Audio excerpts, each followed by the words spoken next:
She says that she can only drink water. Are you worried about her story? Like, should I... No, you can talk to her. She seems like a really sweet girl, 22 or something, has a lot of anxiety, and from what she's claiming, she's the full-on aggressor here. That's kind of what he was saying. I'd love to go talk to the independent witnesses, and maybe that's what I'll go do. Okay. Yeah, there's a couple of waters. Here's this back, because you might need that for someone else.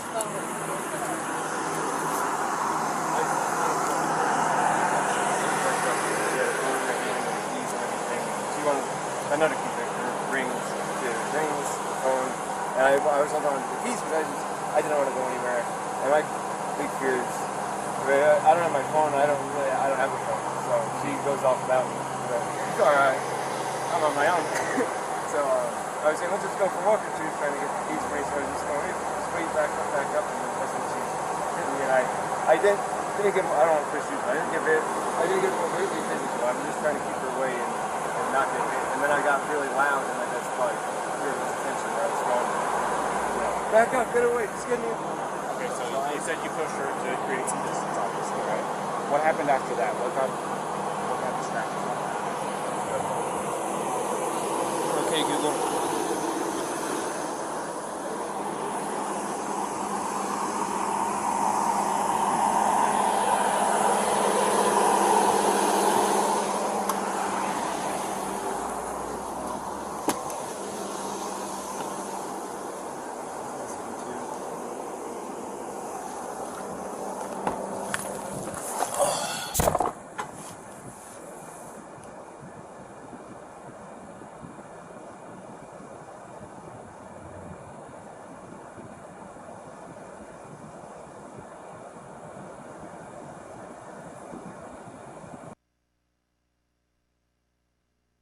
Moab Police, how are you? Hey, we got this van stopped, and we've separated the male and the female, and we got both of their stories. Now that we're not looking for them so intensely, I was just wondering if you had a minute to just kind of repeat to me what it is exactly you saw. No problem, sir. Yeah, so I was talking to my friend across the street near the Forest Service building, and I just noticed that this couple was sort of arguing a bit.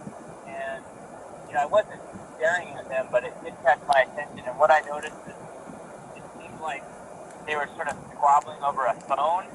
I want to say that he was trying to grab her phone, and I'm not sure exactly why. And then it seemed like he had sort of blocked the one side of the van and sort of wasn't letting her in. And then the male was stepping into the driver's seat, and she was trying to get into the van. I think he said something about, why are you being so mean, something like that. And I remember he sort of hit him a few times, and it wasn't like slugs in the face, but just kind of like two kids kind of fighting. They reminded me of very mature, I don't know, children sort of fighting. But there seemed like something was off, and it seemed like a weird vibe. And yeah, eventually it seemed like, you know, she crawled into the driver's seat, sort of like got into the vehicle over his lap, sort of forced her way in, I guess. And then they were in the car, and then they just drove away. So I wasn't sure what the nature of the argument was or what. It just seems like there was some sort of disagreement and some sort of like shutting. I don't know why she would have entered through the driver's door. I thought that was strange. And yeah, so I thought about calling it in, but as soon as I walked up this bar, there was another gentleman who was already calling it in, so I was like, oh, good on you. That seemed a bit off. I wasn't quite sure what to do in that situation, but that's what I saw, and if there's any other specific questions, I'm happy to try to answer. Did you ever see the male strike the female? I would say that I think I saw maybe a push or a shove, but not like a full-on punch to the face or anything. Was the shove was the shove or push an aggression towards her, or was it a defensive maneuver away from her, or to get her away from him? That's a good question. It was unclear what was going on to me, but it did seem like he was.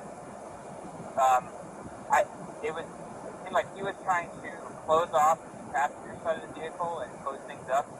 It almost seemed like he put that backpack or something on the back of the vehicle. I'm not sure. And then he was stepping in and she was out trying to get in. So maybe Okay. I don't. It was the whole thing was off, and so no, I didn't see anything that was like him chasing after her or hitting her or vice versa. There was it was kind of light, and they were almost kind of laughing, and I wasn't sure if they were just joking around, to be honest. But then it got more strange as he was in the vehicle about to drive off. But you did see her slapping him, though, it sounds like. Yes, it was like, my memory is he was in the driver's seat, and she has the driver's door open, and she's like kind of hitting him either in the arm or maybe on the face, maybe with an open hand, like, hey, let me in, don't be a jerk, something like that. Okay. Well, you know, your story is really, really helpful because you're an independent witness, and we've just interviewed both of them. And what you're saying is making everything make a lot of sense. So I really appreciate that I ran into you and that I was able to get your number and talk to you. So thank you very much. If we need to ask for a written statement, obviously it's voluntary, it's helpful, but at this point I don't know if we need to go that far unless you're around and super willing at this moment. I can meet you and get a statement. Yeah, no, I live here, totally willing to do that. Oh, nice. Okay. Maybe I'll just go.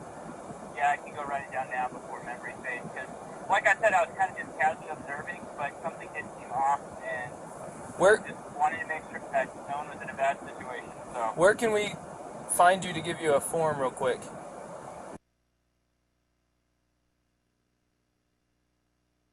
About 10-15 minutes.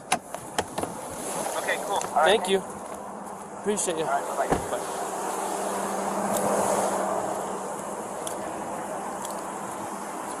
Hey, Robin. So I just got a phone with one of the two witnesses, and I recorded it. Do you want me to tell you what he said real quick? Do you mind hanging with him for a minute? So, I guess we'll get away from both of them. So, he said that he never saw the male strike the female. He saw the male trying to lock her out of the vehicle. She even told us that he was trying to lock her out, told her to go take a walk. Said that she was trying to get in. She eventually couldn't get in and actually clawed her way in through the driver's door. He says, I don't understand why she's doing that. Well, I think it's because it was the only door that wasn't locked that she could get through. So she's trying to get in over him. He's trying to disengage from her. I guess he hung her backpack on the back probably so she could have her shit so that he didn't have to engage with her. Everything she's saying is the same thing. I haven't heard what he said, but if that's what he said, it's also what the witness is saying. The witness says, I never saw him hit her. I saw him shove her, but I couldn't tell if it was an aggression against her or a defense against her as far as her, being the aggressor. So at this point, unless the guy's screaming that he needs to go to jail and did something to this girl, it sounds to me like she is the primary aggressor. Yeah. Now, the problem with her being the primary aggressor is in incidents of domestic assault, be it a male or be it a female, we shall arrest. Now, that doesn't necessarily mean they have to go to jail. We can do a citation if it meets one of three criterion, which one of them is that we can ensure that they're not going to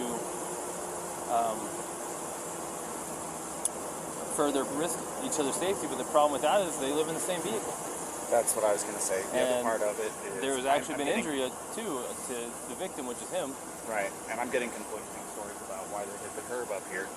What did he say why he hit the curb? Well, I watched, this is what I saw. Saw him cross the double yellow. I was doing 42 miles an hour. I was, probably 2 car lengths behind him, tapping my wheels at him, trying to get his attention. They knew I was behind him. And then after he crossed the double yellow, he merged over into the right lane, and then out of nowhere, just boom, went hit the curb. So did he tell you why? He said that she grabbed the wheel and turned it real hard. She said that she was hitting him in the arm.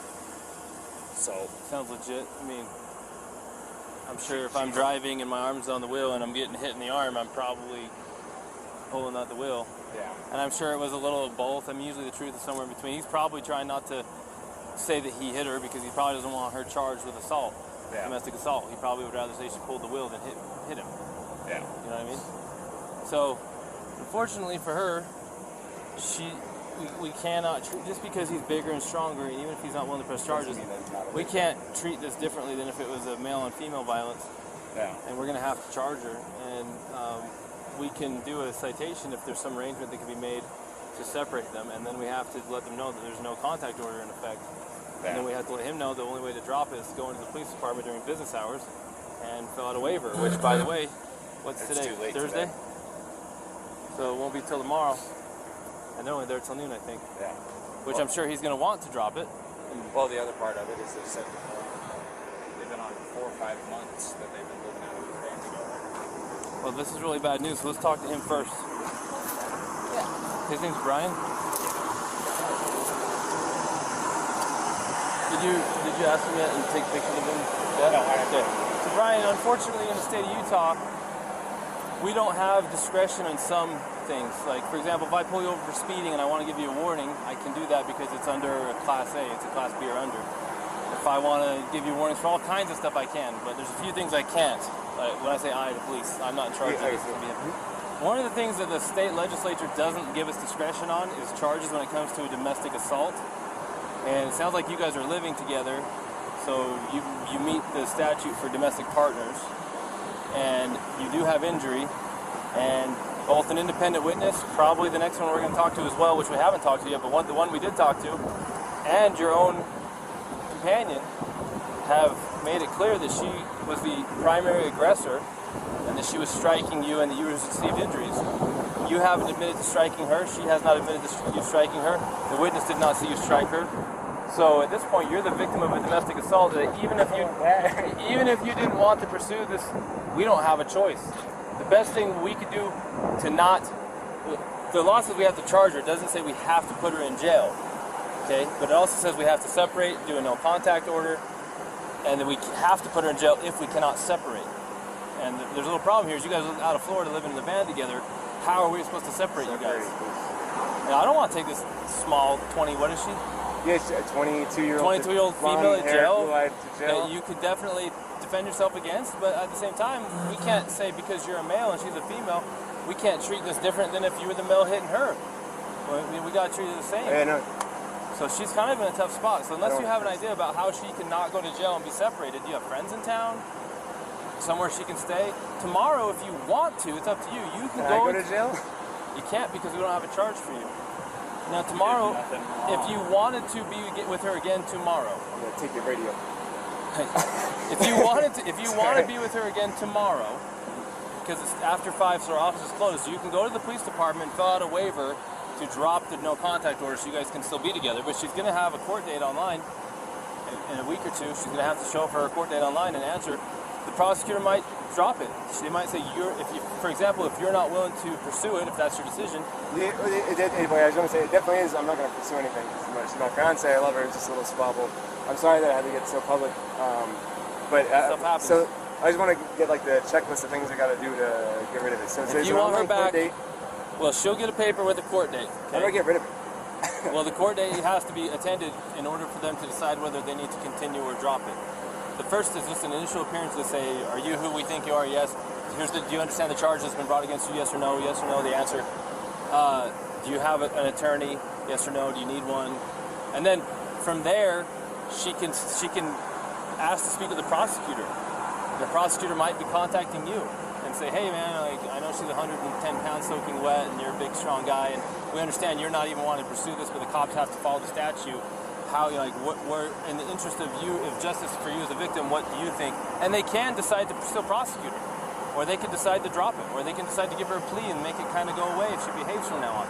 But that still does not eliminate the first court appearance that she has to attend, which thankfully for you guys is going to be online, so you don't have. So if you're out of town, here's the thing: if you're out of town and she doesn't come into our court appearance online, they can suspend her driver's license, they can issue a warrant for her. So she needs to play ball and go. Does that make sense? Yeah. And remember, me and her are a team. I'm sorry about all this. I apologize again. But so she's got her online court date just to acknowledge that she's hurt, and then she's got the one for the. Well, there's automatically right now there is something called a no contact order in place. Yeah. From this point forward until tomorrow, if you wish to drop it, you have to go into the 217 East Center Street, Moab City Police Department, and you have to ask. We'll give it to you. You want to fill out a waiver that you're requesting a waiving of the contact order, the no contact order. The no contact order means she cannot come into contact with you, she cannot talk to you, she cannot text you, she cannot go onto any premises that you're occupying, she cannot go to your vehicle. And until you drop that, or until court date, if you don't drop it, it stays in effect until midnight on the day of court. and then that gives you time to get a protective order, a long-term one if you feel like you need one. But it sounds like you don't even want this one. So tomorrow they open at 8. You can go in the police department. You can fill out the waiver. They can remove it. Then you can say, "Hey, babe, where you at? Let me pick you up." And you can pick her up. Now we're hoping not to put her in jail, but if she doesn't have somewhere to go tonight to be separate from you, then where are we supposed to I can't talk to her now because it's separation. There's right? no contact order now. So tell me this: do you guys have enough money for like a hotel room or anything like that? Because what we could do is we'd cite her for this, and then I'd give her a ride over to whatever hotel of your guys is choosing. You can pick her up there tomorrow if you want to drop the no contact. On your way to go pick her up, you stop over there at the PD, sign the paperwork that they're requesting, and then you can go pick her up quite literally within minutes. Unless you know someone else in town that's a friend that she can stay with. Yeah. Yeah, no, unfortunately not. I don't, and I guess that... Man, I sure hate to... I don't want her to go to jail. Will it be... If she goes to jail, it's like... that goes down somewhere instead of her going to a hotel, right? If you did a citation, it would be... It kind of depends. So if she goes to jail, they're going to book her. And they'll take her fingerprints. It's going to go on her criminal history. And then if they don't convict her, then it will just show that it was dismissed. It will show up on her criminal history, but the charge was dismissed. If she is found guilty, it will show up as she was guilty of a domestic assault. But the charge itself will show up on her criminal history until she gets it expunged. Now, even if we give her a ticket, we're still going to take a fingerprint, and it's still going to show up. Either way, it's still going to show up. There's no way around a Class A.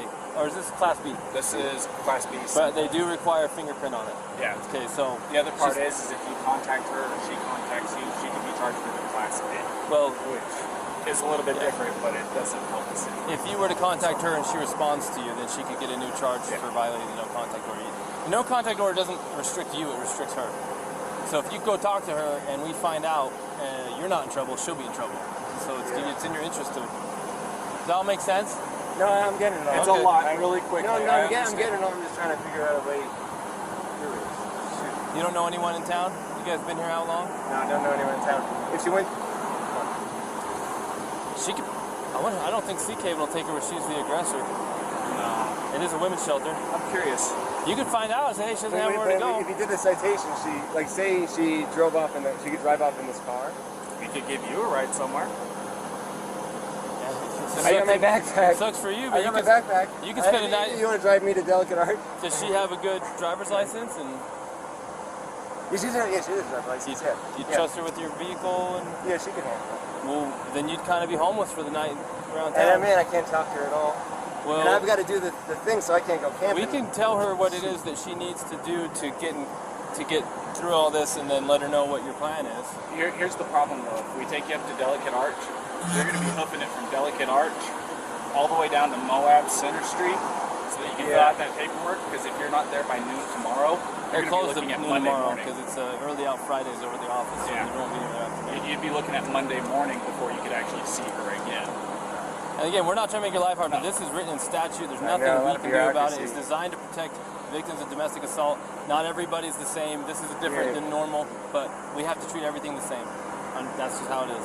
So do you think they can't afford a hotel? No? Very little money we have, for sure. Hotels are expensive here now. You want me to? I'll call C-Cable. Just see if C-Cable will take her for the night.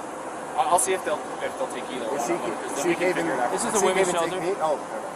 Actually, C-Cable will take him as a victim of domestic assault. C-Cable will take you, and they will help you tomorrow. And you're like a block and a half away from the PD. Let's see if C-Cable will take him, because they actually they didn't take a guy, but they got a hotel for a guy last time. Yeah, I'll do that. C-Cable might get you a hotel. Okay. Now, what she does... I might be sleeping outside in a sleeping bag. No, so I don't need a hotel. I think C-Cable will get you a hotel. If you want her to have the van, we don't care. It's up to you. But there's nothing we can do about the rest. I don't want to open my car. I'm just trying to think. I gotta grab my... I gotta make like a little bag. You sweating to death yet? I think we're good. You good? I'm going to talk to you real quick, but I've been talking so much, I got to get some water. I'll be right back. Let me grab the water.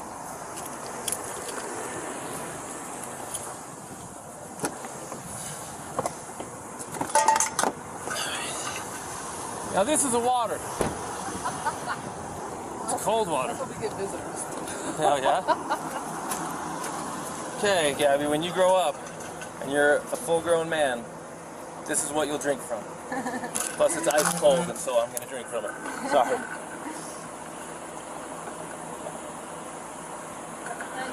I can still hear the ice. You'll probably never be a full-grown man. And then you do curls.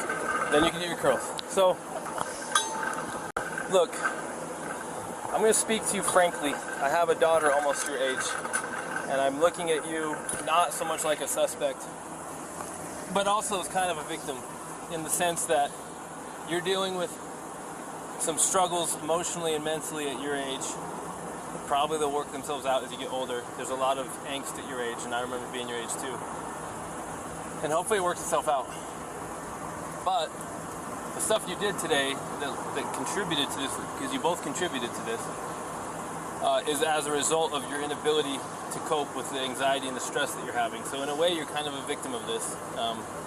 I think you would have done better if you had the skills to do better. But you don't learn skills until you learn skills, and you don't have enough life experience yet to know how to navigate everything. Like, I don't either, but I can navigate what happened. If I was in your shoes, I could handle it different because I'm 39 years old. I've been through it. But I've got a lot of life lessons to learn still, because I'm like my dad and my grandpas, they know stuff I don't know, right? They can do stuff I don't know. So in a way, I'm just letting you know that we sympathize with you. But based on what you've said, and based on what our witness has said, and even based on what your fiance has mentioned, trying his very hardest not to have you in any trouble, he does have marks on him that witnesses say were caused by you slapping him. And that even you say you slapped him and were aggressing him first. And I don't have anyone saying that he actually punched you aggressively. It sounds like it was shoving in a manner that was probably more consistent with trying to prevent you from entering the van, or to get space from you, not to assail you, if that makes sense. So if the tables were turned and he was beating on you and you were shoving him, of course we're going to look at it like, oh, of course she's defending herself to get away from this guy. Well, we're kind of looking at it the same way with him, and we have to treat both fair, even if he's a bigger male and you're a smaller female. The law doesn't say, hey, Officer Pratt and Officer Robbins, you can treat people different based on gender under the same, so we can't. Even if it makes no sense that because you probably could not physically destroy this man the way that he could if he attacked you, we can't treat you different, okay? So all that long-windedness I'm giving you right now is leading up to the fact that if I pull someone over for speeding, I have the right to give them a warning. I have something called officer discretion. But in the legislature in Utah, they have made a law that if we have a domestic assault, they don't trust the police to make good decisions because too many cops have made bad decisions. So they say, we're not going to give you discretion. We're going to write a law that says if you have a domestic assault, whether it's male on female or female on male, whoever the primary aggressor is has to be charged. No choice. You don't get to give them a warning. It doesn't even matter if they're barely hurt at all and the guy doesn't want to press charges, or the girl doesn't want to press charges. We don't have a choice. We literally have no choice. He does not want to press charges. He says you guys are a team. He says you're his fiance. He says he loves you. He says he doesn't want anything to happen. But we're explaining to him that we don't have any choice in this. So we're trying to get a local victims advocacy group called Seek Haven to get him a hotel for the night, so that you can have the van, because they won't give you the hotel because you're the one who is the primary aggressor. So they're going to consider him the victim. So they're going to get him a hotel. So he wants you so that you don't have to go to jail, because the only thing we can do is take you to jail. He says, well, so she doesn't have to go to jail, then I will accept Seek Haven's help if they'll give me a hotel, and then she can have the van, so she doesn't have to go to jail. She can just have a ticket. When you get the ticket, it's going to give you a phone number to call, and they're going to give you a court date, and that court date will probably be online. I have to come back to Utah? No, it'll be online. Oh. You have a smartphone? Yeah. So you can. I go to court. You're okay. Sorry, I've never heard of this. I didn't know Yeah. this was in When Utah. COVID happened, they switched all the court from in person to online. So when I go to court now, I have a ticket for hitting the curb or something, please, because we're okay. Like, where does it? I understand, but we don't have any, like. Listen, if I had any discretion in this, I would separate you guys for the day and just give you warnings to stop hitting each other. But I lawfully don't have discretion here. I don't have any. Because somebody said something, like a witness said something. But there's two witnesses, and then there's what you said and what he said, and guess what? It all matches nicely that you were the primary aggressor, and that the injuries he has were caused by your aggression towards him. Even if he doesn't feel hurt, even if he doesn't want to press charges, there's nothing any cop can do about it. It's written into the law. I know, but I don't... Normally we take people to jail, but he's trying to work it so you can just have the van. Tomorrow, I don't want to be separated. You gonna have anxiety? Yeah, no, we're a team, please. There's no, what is it? No, like, we're a team, please. It's gonna give me so much anxiety. Can we just have like a driving ticket? Okay, the very best thing I can do is call my supervisor and see if I'm missing something here. Because if I'll pay any driving ticket, a parking ticket, anything. Okay, Gabby, Gabby, try to calm down, and I'm gonna go call a supervisor. But I don't think that there's much I can do, but let me see if the supervisor can tell me something I'm missing to make this not happen. I can't feel over it, I couldn't handle that, I'm sorry. Okay. Just give me a minute, okay? You don't have to sit out in the hot sun unless you want. Okay, thanks.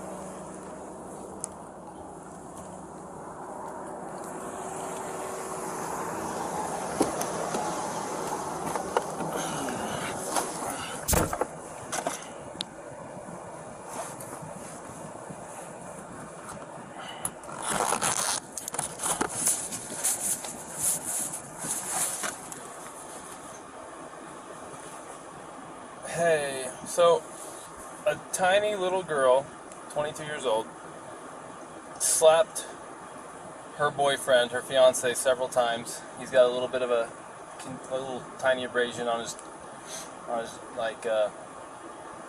chin, on his jaw.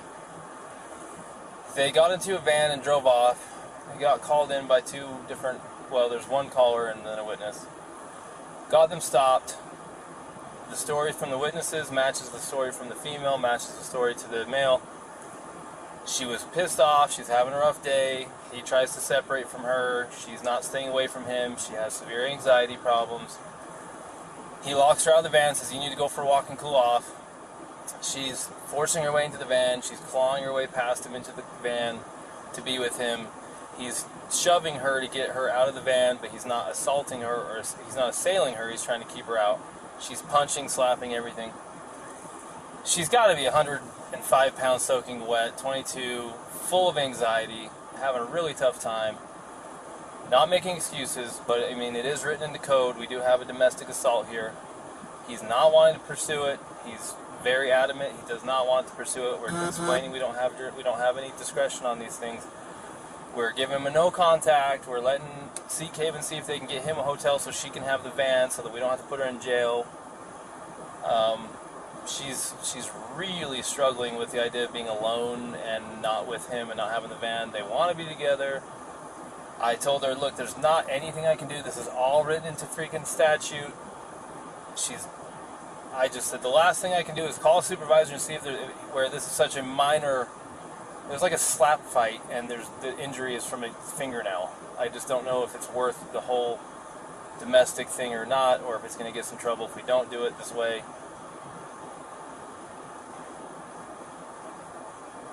Well, they don't want to, but I told them that unless I get some kind of permission some other way, I'm pretty sure this is just statute and that we have to separate you.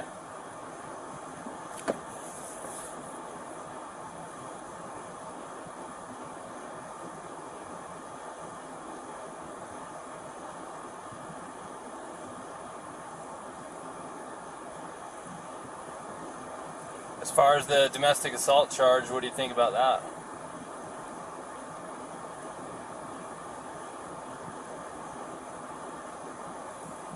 Well, I mean,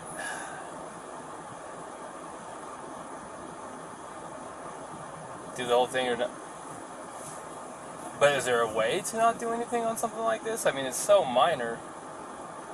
It's hard to say, right? I'm going to go reread the statute and just see if it fits or if there's a way it doesn't fit, and if I can find a way that, because it really is this. the spirit of the law is being lost on this one. It really is. So let me see what I can find, and if nothing else, then we'll have to separate them whether she likes it or not. Alright, thanks. Alright, bye. Thanks. Bye.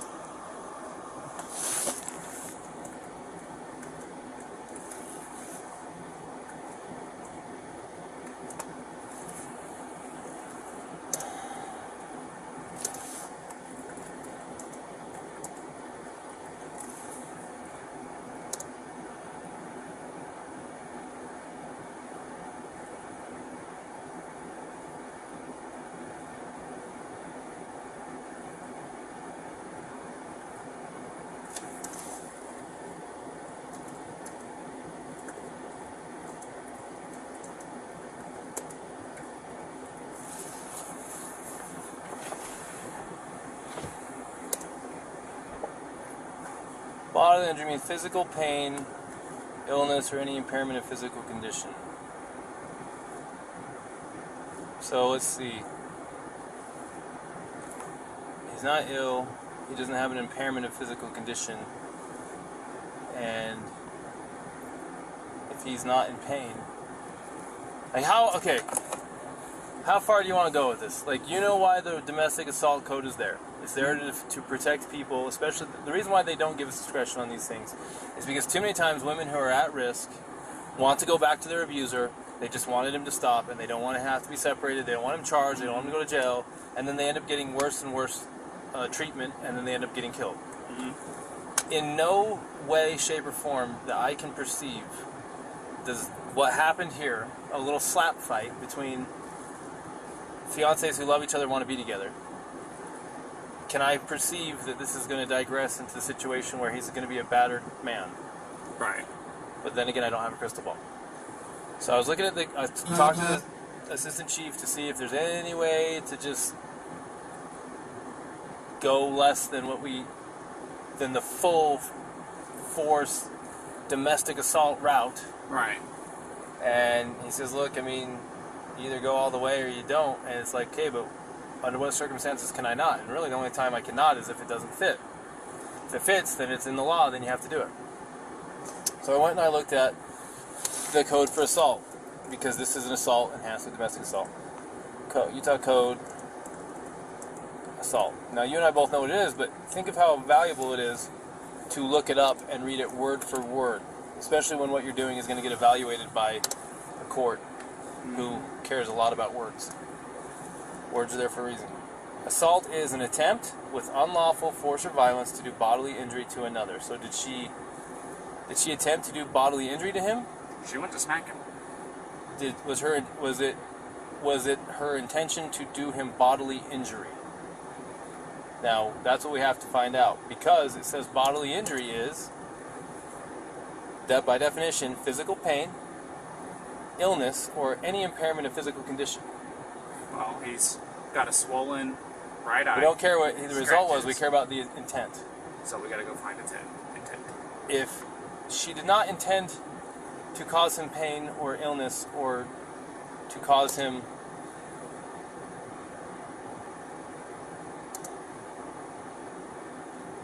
impairment of physical condition. Was it intent and attempt, or intent or attempt? When you're attempting to do something, you have to intend to do it. True. If I attempt to get a basketball through a hoop, I have to intend to do it. Intent is implicit with attempt. Right. Okay, so what was her intent? What was her intention? If you go ask her, what was your intention when you were slapping him, and she says, I wanted him to hurt or be ill or impair his physical condition, then there's nothing we can do. Okay.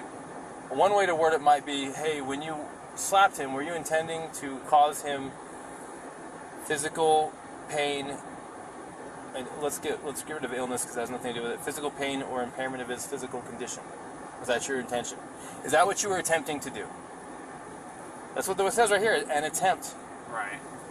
Were you attempting to cause him pain or an impairment of physical condition? Whatever she answers to that question will seal her fate. Because the only way you know what she was attempting to do is by asking her. Right.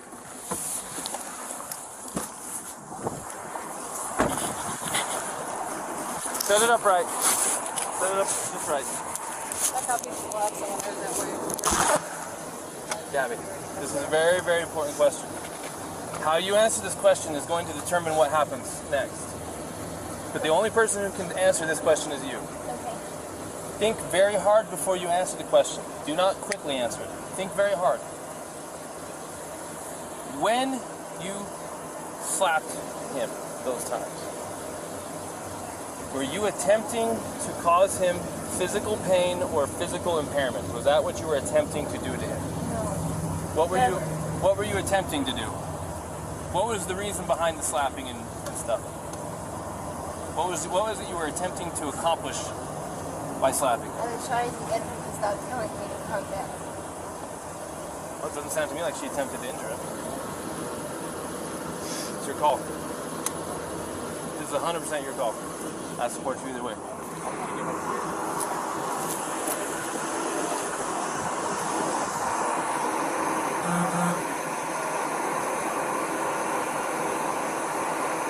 say that I entirely believe it. She openly admitted to me earlier that she was striking him in the arm. He said that she was striking him in the arm. He said she was, and that's what caused him to hit the curb. She said that she grabbed her. I might have these two mixed up, probably. No, she said that too, that she started distracting him by hitting him, and that he probably looked at her, and that's why the mark is on the window side. And she said it's her fault that he swerved because she was distracting him by hitting him.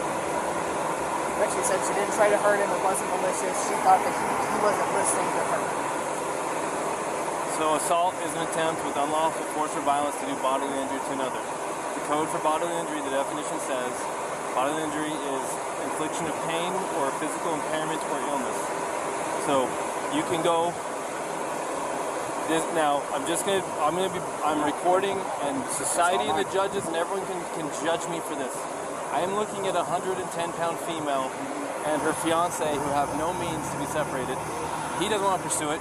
She's not a threat to him, more than slight abrasions from her fingernails. I don't care if we use the actual letter of the law to not charge, but I also don't care because it literally does possibly make perfect sense to go full-on domestic assault and do the whole thing. This is your opportunity to make the decision. Let's do this. I support you either way. Let's do this. Taking your advice, let me do a crime report on this. Won't charge right now. Won't cite her for it right now. We'll send it off to the county attorney. City attorney, because it is a county. Send it off to the city attorney. Let them screen it and make a decision. If you send it to the city attorney and they strongly disagree with your decision and they throw a complete fit, you might hear about it in a very negative way. Right. So I would make a decision yourself. I'd rather be dinged for a decision I made than a decision I didn't make. Especially if they think you were completely negligent in your decision. Why give it to them? The only reason to give it to them is if you're not sure if you have enough for something and you want them to decide if they have enough. So I support you. I'm not joking. If we need to go all the way to jail or whatever we need to do, all the way down to... Your ears out. Go ahead.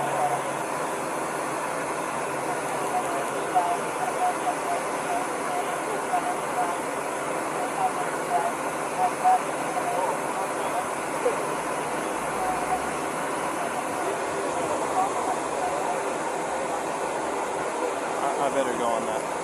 You got this? I'm making this decision. I'm going to cite him. I'm going to go follow through the process. Would you feel more comfortable handling that guy? Yeah. Go handle that guy then. Go handle that guy? Go handle that guy. Okay. If you're more comfortable. Well, it's 6 one way, half dozen the other. It's up to you.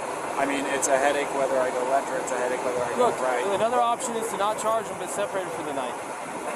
If they find themselves together again, what is it to you? You separated them. You provided for his safety. If he doesn't have enough sense to stay away and you got him separated, it's on him. You can't babysit them all night unless they're in jail, so it's up to them what happens after dinner. You can separate them and say, don't let this go off till tomorrow. If they don't let it go off and we hear about it, We'll hear about it. They're camping in the park tonight. We'll let you know. And if there's some fighting going on, you already was Mr. Nice Guy. You already gave him a chance. What you can't do by law is separate someone and say, if we hear from you again, we're going to arrest one of you. Because then if one of them really needs help, they may not call police and get help. The law says you cannot, literally, you may not say, if we get more problems with you guys tonight, one of you is going to jail. You can't threaten them like that if it's true, because it will stop someone from wanting to call the police to get help. Does that make sense? Right. So go full or nothing or in between and separate them and kind of give them the nod, the wink, like, hey, just stay separated. It's up to you. I'm going to go handle that. You got very capable help with you here, and I trust you. All right. Call me if you have any problems.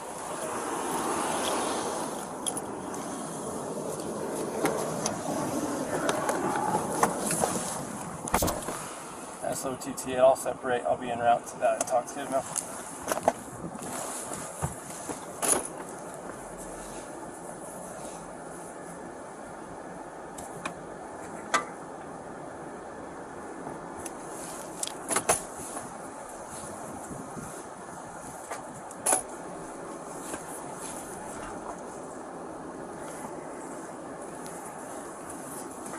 I just want to say thank you guys for helping us.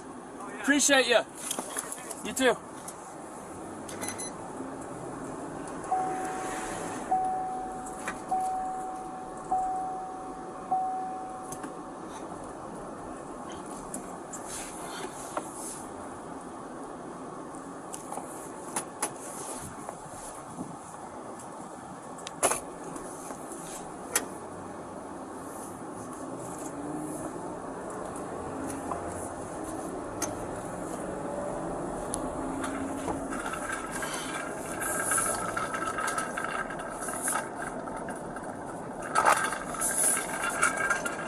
Uh-huh.